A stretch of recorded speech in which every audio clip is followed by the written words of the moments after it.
This movie, Orphan First Kill, is in theaters, on demand, and streaming at Paramount Plus August 19th. Okay.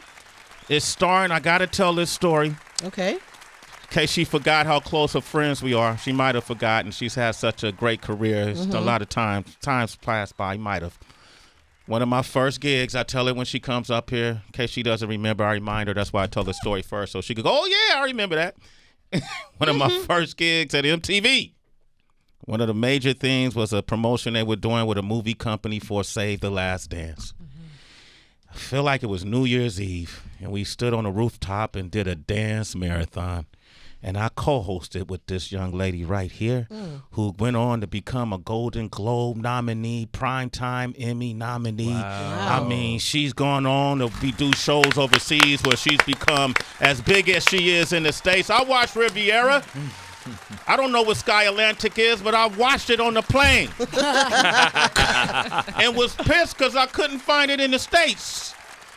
The Bourne franchise. I was a big fan of the Bourne franchise. She killed it on that. She was so good in that. You like that, right? Oh, it was so good. Crazy. Come on, man. We root for her every time we see her on the screen. Really, and reasons why people often ask you about the people you met who are some of the nicest people. Yeah. Has never done anything but give us nice energy. And whenever it's time for her to stand up for herself, she's not scared. Matter of fact, one of the times she came here, I don't even recall if you remember this, but we were just talking about anybody who got in your way, you know, anybody who tried to stop you from succeeding, anybody that tried to knock you off your path. If you had anything to say to them, this is what it would be. Go ahead. Sway in the morning, where even Hollywood can get a little grimy. We got Julia Stiles, star of the new show. It's called Blue. Bow Down Bitches. Bow Down Bitches. That's it. That's like these little actresses who try to do what you do. Oh. You know what you say to them? Bow down, bitches. In the morning. She's back, y'all. Julia Stiles. Wow. I will say thank you. That is the most wonderful introduction I have ever had in my career. So thank you. It's so good to see you. And of course, I remember. Thanks for all the good reminders. It's so good to be here. Thank you for that. Absolutely. Absolutely. Nah, it's great. It's interesting because, you know, we're all people at the end of the day. Yeah. Pursued their passions. Yours was obviously acting. Mine was whatever I could, wherever I could win, and then turned out to be this, right? And after 20 years. I know. Well, I mean, yeah, thanks for the refresher because the New Year's Eve, when you were at MTV, that was like 5 lifetimes ago. That was a lot of lifetimes. Yeah. And you're still here. Still here. Yeah. Still working. Still working. We had Tisha Campbell was here the other day recently. You know her from Martin. She's in a new series on Netflix. Uncoupled, which is really funny with Neil Patrick Harris. And she was explaining to us that actors, lifespan is only about 3 to 5 years. Successful actors. Mm-hmm. Oh, yeah. You've been here a lot longer than that. I have, I mean, there's been ups and downs, and I will say when I started out acting, I never thought that at 40 I'd still be working. Okay. And now I feel like the roles that I'm getting offered are like way more interesting than when I was in my 20s. Because when you're young, it's like it's the girlfriend or the, I don't know. It's usually the girlfriend. and love interest. And now there's like a whole lot of other stuff going on. So I'm pretty happy to be here. Do you then process Julia differently now that you're a mom? Like the roles that you take in? Yes. There's a meme out there, and it was an actress friend of mine, Gabby Hoffman, who I think said it, and it turned into a meme. But she said, I love my job. I just don't want to do it all the time. Yeah, and that's sort of that's how I feel now. That's how you feel especially as a parent. I my life is so full, and I love that. And so if I'm going to go to work, it's got to be if I'm gonna be on set 12 to 16 hours a day every day, or go on location or whatever. It's all very exciting, but it's got to be for something that I think is going to be really good. Amen. Yeah. Were you ever tempted to leave the industry, especially seeing like some of your peers like Cameron Diaz or Gwyneth Paltrow say, you know what, I'm chucking up the deuces to Hollywood? No, I mean, I think what's funny is that when I was in college, I kind of entertain the idea of like, because my peers were like, well, what career would I have other than acting? I couldn't really think of anything else. Wasn't qualified to do anything else. Everything else was probably harder work than being an actor. Anyway, but now all my college friends are like doctors and lawyers and doing really important things with their lives. And As are you. What are you talking about? You doing important things. They're not on this show. Being a parent is no joke, just alone. Yeah. So you said something for the first time that I've heard. Usually, women who get to a later stage of their career talk about the challenges of getting to a later stage of the career and the roles that they're offered. But you actually just changed the narrative on that, is that you get to play more characters that have more depth.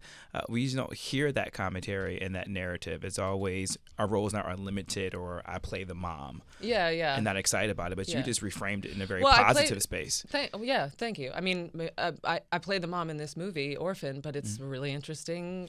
There's a really interesting twist to her, and I think maybe the industry has changed a little bit too, so that the stories about women who are not in their 20s are different. Yeah, it's really good to hear. What didn't you know about motherhood once you had the baby? Well, I just had my second 6 months ago. Okay. First of all, You don't look like you had your second six. Stop playing. That's crazy. Thank you. It's crazy what our bodies can do. Okay. I really hope that I can carry on a grown-up conversation right now, because my brain is operating at between the not sleeping and all I do is talk about diapers and naps all the time. So good for me that I can talk to you guys and carry on a conversation. What did I not know? Oh, the level of worry that goes with it. Yeah. Right? Yeah. You're like, your heart is outside your body, walking around. No matter what you do, great. If your kid isn't there, it's always a little space in the back of your head that sits on the shelf, like, where's my kid at? Right? You could be nominated for an award, accepting the whole nine. As soon as you get off stage, I hope they're asleep. Right. Right? Dude, it's the most amazing thing. I'm going to get really corny, but it's like I never knew that you could have an infinite amount of love in your self. Like I don't know. It's so much love. Like, you're bursting with this joy and care for this person. Yeah. That's wild, because I was hanging out at my house this weekend, and one of my friends has kids, and he was saying to me, not only do you have that feeling, but for the first time, that they love you back just as much. Although my mom is in town to help take care of the kids while I'm doing this promotion stuff, and when my mom is around, I get relegated to the B team. I'm like, I'm like kind of invisible. No, mom, no thanks. So just think she gets first place. That's dope. That's dope. You get along with the in-laws? I do. Yeah, good. They're going to be listening to this interview, so yes, I do. You had to say that, right? No, that's right. You're trying to get her in trouble as soon as she get off the press junket. That's a challenge, because in-laws, nobody wants somebody to take their son. It's true. Yeah, they embraced you, though, open arms. They're great. They're great people. Good. I won't ask you no more, Julia. Yeah. You're safe here. Tell me about this movie. Why this one? Why this one? It's funny. I don't watch horror movies, and I'm just too much of a wimp. I don't have the bandwidth for it. All I do is watch comedies. So when they sent me the script, I was like, I don't know. And then I got to the twist, and I was like, damn, that's good. It hooked me. And also, we made this in 2020. Before vaccines came out, movies were starting to get back into production. So there was even that much more reluctance to go back on a set, because nobody knew how to do it. But it was just really good. And also, the girl who plays Isabel Fuhrman, the actress who played the girl in the original film, she was 11 when they made the first one, and now she's 23, so playing a convincing little girl. And they didn't do any CGI. They did it all camera tricks. Like I'm in the foreground a lot. She's in the background. Wow. Yeah, and it looks, I'm like, what? Wow. She looks like a kid. So she about to win an award for this horror flick. I hope so. You hope so, right? Okay, Julia Stiles is hanging out with us. Can you hang with us while we do? We normally do something we call Celebrity Wire right now. Okay. All right, Tracy tells some fun stories, and we just kind of riff on it, okay? And don't forget, Orphan First Kill in theaters, on demand, and streaming on Paramount Plus Friday, August 19th. Let's get into some Celebrity Wire. Let's go. Let's go. Hello. You do know that just being a celebrity and having a good time is not a real job, right? Yeah, it is. Being a famous celebrity is the greatest thing in the world. Reporting on the good, the bad, and the what the hell. It's Celebrity Wire with Tracy G on Sway in the Morning. Before we start, Julia, how would you rate celebrity? Being a celebrity on a scale 1 through 10, 10 being the highest. I can't complain, so I would say I'll say a 9. 9.7. Shit. Okay, no. so you embrace it. No. I embrace it. You can't put the toothpaste back in the tube. You go, right? And I can't complain. Okay. That's good. I like that. You take the good with the bad. Yeah. They in your business, and you know, Julia, it's gonna be paparazzi downstairs because you're a celebrity. You don't mind that. I try to manage it. Does that make sense? I try to see. I mean, again, I can't. I try to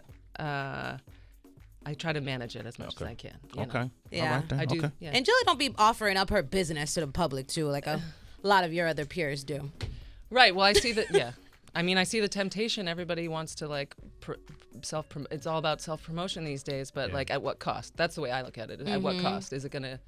I like to protect my.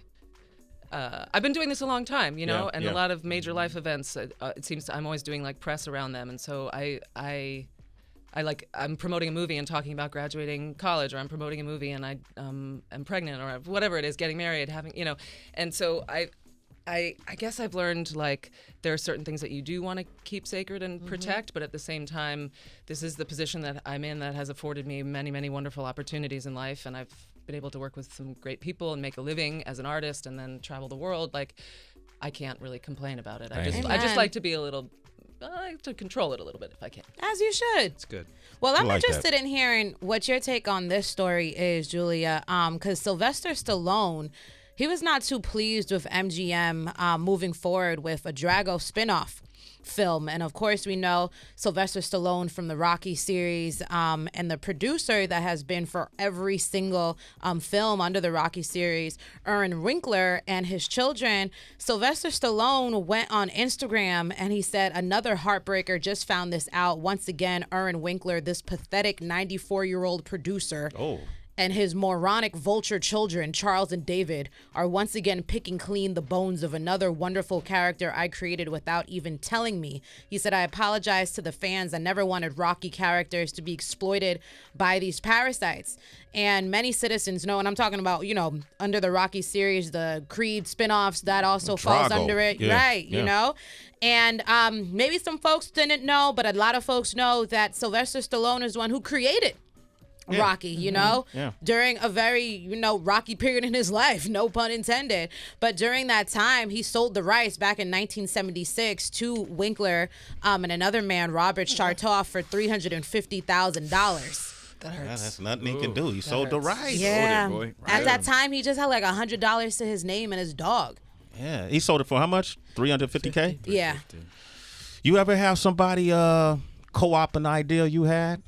No, I don't have enough good ideas to You know what, for more than $350,000. Or you know what, too, Julia? Like, how do you handle not getting along with maybe someone that's a part of the behind the scenes or the front of scenes in a film? You know, looking at now we have this entanglement between Sylvester Stallone and the producer. Have you ever not gone along with a director or a producer or a co-star, and how do you navigate that? Sure, I have. I look back on some experiences and I'm like, oh, knowing what I know now, I would have handled myself differently. Like I would have stuck up for myself more. But this also makes me think of Instagram and social media. One of the reasons that I don't even post that much on Instagram anymore is not because I'm trying to be like private. It's because I have an idea to post something, and then I go to do it and I think of all the shit talking that's going to happen after as a result, or like all the negative comments that are going to come back at me, and I'm like, oh, never mind. Not worth it. So it's I guess that's like Sylvester Stallone this is something that must really bother him to go and take to social media. Wow. I mean, I get it. Rocky for $350,000. That hurts. That stings. Yeah. Well, good answer. Julia's like, I'm not dealing with this shit. I'm Didn't not have posting. that for a minute, Sway. No, you think of a fun, you know, cute caption, and then all of a sudden it's like, oh, I could get canceled. You know. Just for that. Yeah, they can't cancel you, Julia. You've been around 2 decades. You good money. Don't worry about it. You good. What else you got, Tracy? Give me one more. Yeah, absolutely. This is really important. Nichelle Nichols, legendary Nichelle Nichols, who was a big-time trailblazer. She played Lieutenant Uhura in the original Star Trek series, and she passed away at the age of 89, and that was a major role on television. She was amongst one of the first Black actors to really play such a major role on television, which was groundbreaking. And so her life will definitely continue to be honored, but her passing is heartbreaking as well. You know who she is. That's the Black Queen that was on Star Trek. You never watched Star Trek? Oh, yeah, the That's original the Star original Trek. Star Oh, Trek. wow. That's who passed away. Wow. Wow. She was something to see. Yeah. Because I'm an original Trekkie, so I started watching as a youth in the Nice. 70s, right? Like as a kid. And to see this beautiful, gorgeous Black woman in a position of power. Oh, the symbolism in that from way back then. That's how we saw our women, right? And the way they respected her. We had William Shatner on this show. Yes. How many times? And he had nothing but amazing things to say about her. He even had to kiss her on one episode, and he talked about that. You know William Shatner, Captain Kirk. Yes, of course. Oh, Julia, are you a Trekkie? I'm starting to wonder. What are you looking at? I'm listening to you. Oh, I'm okay, listening. okay. And I'm absorbing what you're saying. I don't want to cut you off. It's too fascinating. Well. That's too fascinating. Give it up. Come on, Julia. No, but what did William Shatner say about He said, I asked him what was it like because that original iteration of it, I think, was shot in the 60s, late 60s. Oh, wow. And so the whole concept of Star Trek having, what do they call an overarching governing body of Star Trek? Any Trekkies? I'm not a Trekkie. Me Okay. It'll come to me. The governing body that they answer to. That whole concept of Star Trek having different representatives from different galaxies, it really kind of was the catalyst to what we now know as the United Nations. So when you see the United Nations, how you got these different people representing different nations. Character. Okay. And so that kind of helped become the catalyst of the thought of what is a United Nations. So it was already functioning back then. It was so much undertoned messaging in Star Trek. So to have her there, and can you imagine Hollywood then, especially for a Black woman? Because you can see what Hollywood is now for a Black woman. Hello. So imagine being then, her being in that role. Yeah. It was so significant. Even though they only did a few series of Star Trek, we still watch it to this day. So her passing. And she was beautiful too, Julia. I remember. Yeah, she was gorgeous. beautiful, man. So anyway, thank Long you, life. thank you, Julia, for that commentary. I feel like I've let you down. No, you didn't. Am I allowed back on the show? No, I mean, thank you for listening, hearing me out. Yeah. No, but Julia it's knows crazy. Very radio. memorable, Sorry. very influential. Yeah, it is crazy. But you think about her, Bill Russell. Like this Uh-huh. weekend has been crazy with legendary, people in this industry to pass. Like I think a day apart. He was. Day You apart. said she was 89. 89. He was 88. It's crazy. Yeah, it's Crazy. Thank you, Tracy, for that celebrity wire. Yes. Mozzie's on the line real quick. Want to talk to Julia. Mozzie. Mozzie's in Canada. Rise and shine. What's up, everybody? Hi, Sway. How's everybody today? Hey. Good.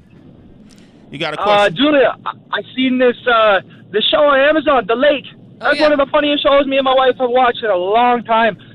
You guys got it next summer coming? Thank you for watching. I'm glad you like it. Yes, we do. I'm about to next weekend go back to Canada and shoot the second season. So Nice. Yes. Any storylines you want me to pitch? Any characters you want to follow? I just got curious. I'm curious to know, where did you guys film that show? Ontario. I'm not going to tell you the town because it's a really small town. I don't want people coming to my doorstep. That's Algonquin Park. I seen that. All right. Hey, Mozzie, thanks for your call, man. All right, you're a Thank citizen, you, brother. Let's wait in the morning. If we got a caller from Canada. Julia, thank you for coming Thank you, through. It's Julia. good to see you. Yes. Good to see you guys We too. about Thank to you end so the much. show. Congratulations, Julia. Rivera made you even... I know that's popular overseas. I'm just curious to how do people receive you overseas? Is it a different... I'm so glad you watched that. Yeah, Yeah. it was a big show in the UK and in Europe, and it was a really fun show to make because we got to go to all those places. But how do they? I don't know. How do they see me over That's there? it, yeah. I don't know. Is it same here? The fanfare, at least. Oh, I don't. It's been such a long time since I've traveled over there because of COVID that I don't know. But I think. Yeah, I don't know. You don't know. That's fine, Julia. You're a mother now. You don't. I don't know half beyond the what shit I I'm had for asking breakfast you this morning. Yeah, Honestly, you don't I know. can't- Julia's like, what's going on? Yeah. You know, I just remembered too before you go, Julia. Just because Jennifer Lopez has been in the news so much, and then I'm remembering that you were in Hustlers as well. How did that happen? Did you get like a call from Jennifer Lopez herself?